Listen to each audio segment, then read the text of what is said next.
About what you emphasize this going in both the open date and maybe get a jump on LSU scouting? Yeah, the big thing is, we've played 4 spread offenses, and the big thing is, it's a whole different ball game next Saturday night.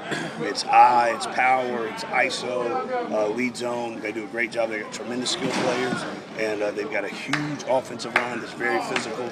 So just getting ready for that, that kind of offense is completely different than what we've seen this season so far. I know you're never surprised with the guys that step up, but PJ's been limited this year. Right. To see Nelson, Wade, oh yeah. Oh, it's huge.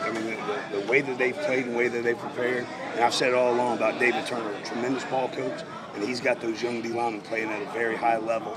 And you see plays where Chris Jones completely takes over the game. Plays last Saturday with Quay Evans stepping up big. Nelson had 2 tackles for loss last Saturday. So the development of that young defensive line has been huge for us. You've got to where you can alternate Ryan Brown and Preston Smith too. We moved a lot of those guys around, and different things we'll do, underfront, overfront, whatever we may be doing, and they can play both sides of the line. That makes us, because last year at times we'd have a strong side defensive and an open side. This year they're able to play both sides, and just give us a lot of flexibility. What do you see as the biggest difference maybe from last year at this time to this year at this time for the defense? The youth, we don't have John Tyson out there, so we don't have Cam Moore, so a lot of those young guys, Josh Boyd, are having to play. And, I think that with youth brings a lot of enthusiasm, a lot of excitement, and I think they've all embraced, the mayhem and the juice and all those kind of things. And, I think just the energy and excitement, and we're around each other so much in meeting rooms, where maybe in the past we were kind of split up in 4 separate meeting rooms. Now we're all together, and it's kind of one collective unit that's been really good for us. What do you take away about the aggressiveness of the defense? You guys have had more plays behind the line of scrimmage. You haven't given up as many big plays as you're on pace to. Given up last year. I think you've only given up 5 of over 20.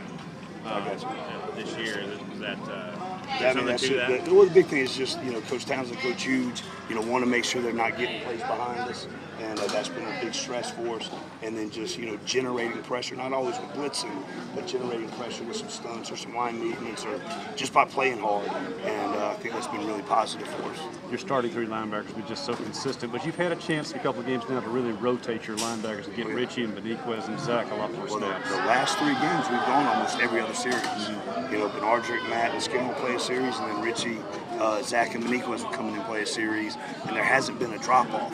But we haven't always had that luxury of having 6 legitimate SEC linebackers that are just constantly rolling, and they have such a good chemistry in my room. They all love each other, they all care about each other, they all want each other to be successful. There's no jealousy, so if somebody makes a play, it's great job. Now I'm gonna go try to make one even better, and then they just keep rolling and try to be very productive. How many juice